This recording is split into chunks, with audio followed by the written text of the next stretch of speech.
भारत पाकिस्तान तनाव के बीच पीएम मोदी से मिले नौसेना प्रमुख दिनेश त्रिपाठी। करीब 1 घंटे दोनों के बीच मुलाकात चली। भारतीय नौसेना ने अरब सागर में दिखाया अपना दम। कई लाइव फायरिंग ड्रिल्स का भी संचालन किया। गुजरात में पोरबंदर के पास हो रहा है नौसेना का अभ्यास। 7 मई तक चलने वाले युद्धाभ्यास में एंटी शिप और एंटी एयरक्राफ्ट फायरिंग भी शामिल है। भारतीय सेना ने इमरजेंसी प्रोक्योरमेंट के तहत बड़ी डिफेंस डील को मंजूरी दी। 85V स्वॉर्ड मिसाइल को खरीदने का फैसला। UAR-48 लॉन्चर भी खरीदेगी सेना। 48 नाइट विजन साइट भी खरीदी जाएगी। 85V शेराल्ड मिसाइल बिना किसी धमाके के अपने टारगेट को भेदने में सक्षम है। छिपे हुए आतंकियों को मारने में इसका इस्तेमाल किया जाता है। पहलगाम हमले के बाद पीएम मोदी का बड़ा बयान। कहा, आतंक के मददगारों को नहीं छोड़ेंगे, उठाएंगे ठोस कदम। आतंकवाद को मानवता के लिए गंभीर खतरा बताया। रक्षा मंत्री राजनाथ सिंह ने भी रूस का दौरा रद्द किया। 9 मई को मॉस्को में विक्ट्री परेड में नहीं होंगे शामिल। पाकिस्तान से जारी तनाव के चलते लिया फैसला। भारत के कड़े तेवर से पाकिस्तान में हड़कंप है। आनन फानन में अब्दाली मिसाइल का परीक्षण किया गया। महज 450 किलोमीटर मिसाइल की रेंज। पाकिस्तान के पास गोला बारूद की भारी कमी। सिर्फ 4 दिन ही भारत के सामने जंग के मैदान में टिक सकता है पाकिस्तान। पाकिस्तान के रक्षा मंत्री ख्वाजा आसिफ की गिदड़ भभकी। का इंडिया को शिकस्त देने के लिए काफी है पाकिस्तान। ख्वाजा आसिफ ने फौजी ताकत के लिहाज से पाकिस्तान को भारत से मजबूत बताया। कहा, हमारी मिसाइल की क्षमता के बारे में सारी दुनिया को पता है। गोला बारूद की कमी से जूझ रही पाकिस्तानी सेना। सिर्फ 4 दिन तक ही युद्ध लड़ने की क्षमता है। भारत पाकिस्तान में तनाव के बीच BSF ने एक पाकिस्तानी रेंजर को पकड़ा। राजस्थान की सीमा में की थी घुसने की कोशिश। पाकिस्तान को हर मोर्चे पर घेरने की तैयारी है। IMF से पाकिस्तान को मिलने वाले लोन को रोकने की कोशिश करेगा भारत। आतंकवाद के मुद्दे पर लोन रोकने की मांग करेगा भारत। पाकिस्तान को IMF से 10,000 करोड़ से ज्यादा का लोन मिलना है। आर्थिक मोर्चे पर भारत ने पाकिस्तान की कमर तोड़ी। पाकिस्तान से होने वाले आयात पर पूरी तरह से रोक लगा दी है। भारत सरकार ने पाकिस्तान से आने वाली सभी कैटेगरी की डाक और पार्सल सेवाओं पर भी रोक लगा दी है। हवाई और जमीनी रास्तों से कोई आदान प्रदान नहीं होगा। पीएम मोदी से मिले जम्मू कश्मीर के CM उमर अब्दुल्ला। पहलगाम आतंकी हमले के बाद पहली बार हुई मुलाकात। जम्मू कश्मीर के पूर्व CM फारूक अब्दुल्ला ने पहलगाम का दौरा किया। पर्यटकों से बात की। सभी से कश्मीर आने की अपील की। फारूक अब्दुल्ला ने पर्यटकों को दिया भरोसा। कहा, चिंता और डरने की जरूरत नहीं है। कश्मीर भारत का हिस्सा था और भारत का ही रहेगा। फारूक अब्दुल्ला बोले, पाकिस्तान से युद्ध का फैसला पीएम मोदी को लेना है। हमने 35 साल आतंक के साए को देखा है। पहलगाम हमले को लेकर बिहार के राज्यपाल आरिफ मोहम्मद खान का बड़ा बयान। इंडिया टीवी के स्पेशल शो आपकी अदालत में बोले, पाकिस्तान के टुकड़े टुकड़े करने का वक्त आ गया है। आरिफ मोहम्मद खान बोले, बांग्लादेश की तरह फिर अलग देश बनाना होगा। कई प्रांत पाकिस्तान से अलग होना चाहते हैं। AIMIM चीफ असदुद्दीन ओवैसी ने पाकिस्तान को नाकाम देश बताया। कहा, आतंक परस्त पाकिस्तान को सबक सिखाना जरूरी है। पाकिस्तान के मिसाइल टेस्ट पर भी ओवैसी का तंज। कहा, कितने भी मिसाइल टेस्ट कर लो, भारत तुमसे हमेशा ताकतवर है और ताकतवर रहेगा। जमीयत उलमा हिंद की बैठक में पहलगाम आतंकी हमले के खिलाफ प्रस्ताव पास हुआ। कहा, मामले में सरकार जो भी एक्शन लेगी हम सब एक साथ हैं। CRPF ने पाकिस्तानी लड़की से शादी करने वाले एक जवान मुनीर अहमद को नौकरी से बर्खास्त किया। शादी के बाद विभाग से छिपाने का आरोप है। राष्ट्रीय सुरक्षा से जुड़ा मामला बताया जा रहा है। CRPF जवान मुनीर अहमद ने फोन पर निकाह कर लड़की को बुलाया था भारत। वीजा खत्म होने के बाद भी अवैध तरीके से रखा। चेन्नई से श्रीलंका के भंडार नायके एयरपोर्ट पहुंचे विमान की ली गई तलाशी। पुलिस ने को पहलगाम अटैक के संदिग्ध के सवार होने की खबर मिली थी। पटना में आज महागठबंधन की अहम बैठक है। RJD, कांग्रेस, VIP और लेफ्ट के नेता शामिल होंगे। विधानसभा चुनाव की तैयारियों को लेकर होगी बातचीत। पटना में RJD के अति पिछड़ा जगाओ तेजस्वी सरकार बनाओ रैली।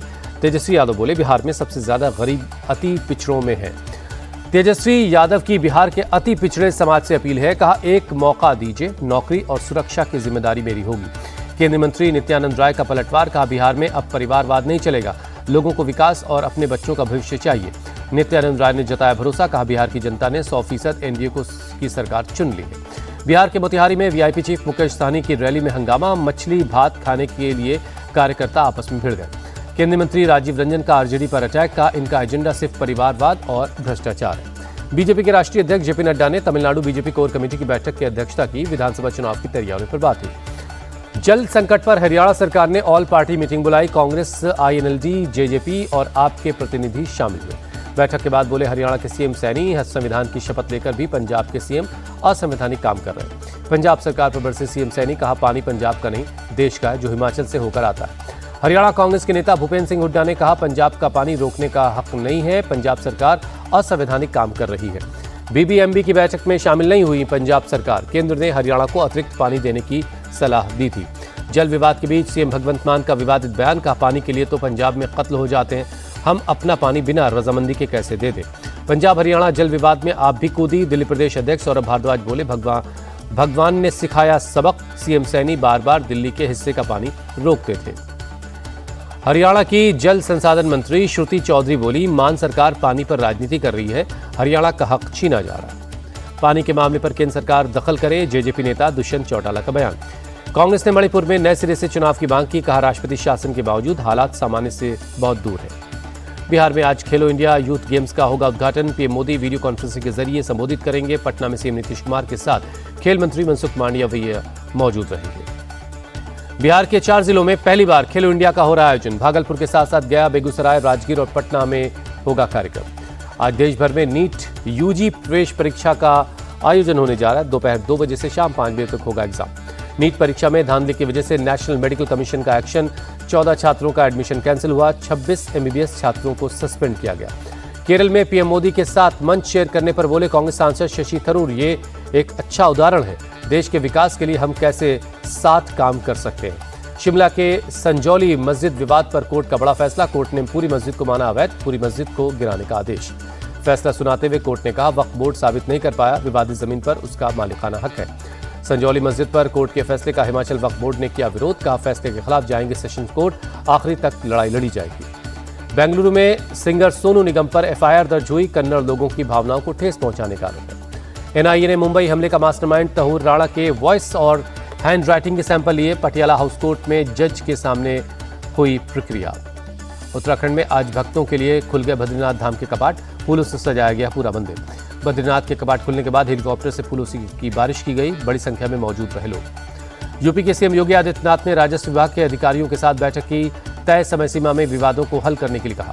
बाल विकास विभाग के साथ सीएम योगी ने बैठक की, योजनाओं को लेकर अधिकारियों से लिया अपडेट। रेल मंत्री अश्विनी वैष्णव ने मुंबई में बुलेट ट्रेन स्टेशन का निरीक्षण किया, कहा वर्ल्ड क्लास स्टेशन बनाया जा रहा है। दिल्ली पुलिस ने घुसपैठ करवाने वाले मास्टरमाइंड को गिरफ्तार किया, 40 से ज्यादा अवैध बांग्लादेशियों को पकड़ा। 10 साल से भारत में घुसपैठ करवा रहा था आरोपी, पैसा लेकर बांग्लादेश से लोगों को भारत लाकर बसाता था। बिहार के सीएम नीतीश कुमार ने पीएमसीएच पुनर्विकास परियोजना फेज 1 के तहत 1117 बेड वाले अस्पताल का उद्घाटन किया। सोमवार को हिंसा प्रभावित मुर्शिदाबाद का दौरा कर सकती हैं सीएम ममता बनर्जी, टीएमसी विधायक मुनीरुल इस्लाम ने दी जानकारी। छत्तीसगढ़ के गरियाबंद में एक नक्सली मारा गया, 8 लाख रुपए का इनाम था। बीजेपी चीफ जेपी नड्डा ने तमिलनाडु के वेलूर में श्री लक्ष्मी नारायण स्वर्ण मंदिर में इनका दौरा किया, पूजा कर आशीर्वाद दिया। पश्चिम बंगाल के न्यू जलपाईगुड़ी रेलवे स्टेशन पर बढ़ाई गई सुरक्षा, पहलगाम में हुए आतंकी हमले के बाद अलर्ट पर है पुलिस। प्लेटफॉर्म पर जवानों ने यात्रियों के सामानों की जांच की, डॉग स्क्वाड की मदद से चलाया गया तलाशी अभियान। हाजीपुर में नमाज पढ़कर मस्जिद से बाहर निकले एक शख्स की अपराधियों ने गोली मारकर हत्या कर दी, वारदात को अंजाम देकर भागता अपराधी सीसीटीवी में कैद हुआ है। घटना की सूचना मिलते ही आक्रोशित लोगों ने जमकर हंगामा किया, जगह जगह टायर जलाकर विरोध प्रदर्शन किया। मौके पर पहुंचे डीएम और एसपी ने हंगामा कर रहे लोगों को हटाया, पूरे मामले की जांच की जा रही है। ओडिशा के कटक में निर्माणाधीन पुल का स्लैब गिरने से 3 लोगों की मौत, हादसे में 2 लोग जख्मी हो गए। मौके पर चलाया गया राहत और बचाव का काम, घायलों को अस्पताल में भर्ती करवाया गया। मौके पर पहुंचे अधिकारियों ने ली हादसे की जानकारी, जांच के आदेश दे दिए गए। दिल्ली पुलिस की क्राइम ब्रांच ने एक गाड़ी चोर गैंग के 8 लोगों को गिरफ्तार किया है। महज 20 सेकंड में चुरा लेते थे कार, 15 लग्जरी कार बरामद की गई है। संबल हिंसा का आरोपी शारिक साठा और उसका भतीजा निकला गैंग का मास्टरमाइंड, दोनों दुबई से चला रहे थे नेटवर्क। पुलिस ने शारिक और उसके गैंग पर मकोका लगा दिया है। महाराष्ट्र के भिवंडी में एक महिला और उसकी 3 बेटियों ने फांसी लगाकर जान दे दी, पुलिस सुसाइड की वजह पता लगाने में लगी है। राजस्थान के झुंझुनू में बदमाशों के हौसले बुलंद, गाड़ियों में तोड़फोड़ करते दिखे, पुलिस ने पुरानी रंजिश का मामला बताया। यूपी को सीतापुर में पुलिस ने गैंगस्टर्स की करवाई परेड, कोतवाल ने दी चेतावनी, शांति से रहे, अपराधों से दूर रहे। कोझिकोड में प्रियंका गांधी ने हादसे के पीड़ितों की मदद की, काफिला रुकवाकर मेडिकल टीम से करवाई जांच। भुवनेश्वर में बीती रात तेज हवाओं के साथ हुई भारी बारिश, आम जनजीवन बेहाल हुआ। बारिश की वजह से कुछ इलाकों में भरा पानी, लोगों को बाहर निकलने में हो रही दिक्कत। मध्य प्रदेश के जबलपुर में लोगों को गर्मी से मिली राहत, शहर के कई हिस्सों में बारिश के साथ ओले भी गिरे। जयपुर में भी बदला मौसम का मिजाज, शहर के कई हिस्सों में झमाझम बारिश हुई। राजस्थान के झुंझुनू में भारी बारिश के साथ गिरे ओले, फसलों को पहुंचा नुकसान। आईपीएल के सुपर संडे में आज खेले जाएंगे 2 मुकाबले। पहले मैच में कोलकाता और राजस्थान की टक्कर, ईडन गार्डन्स में दोपहर 3:30 बजे से शुरू होगा मैच। सुपर संडे के दूसरे मैच में पंजाब और लखनऊ होंगे आमने सामने, धर्मशाला में शाम 7:30 बजे से मैच शुरू होगा। आईपीएल में कल खेले गए मैच में आरसीबी ने कांटे की टक्कर में चेन्नई सुपर किंग्स को 2 रनों से हरा दिया। जीत के बाद टेबल टॉपर बनी रॉयल चैलेंजर्स बेंगलुरु।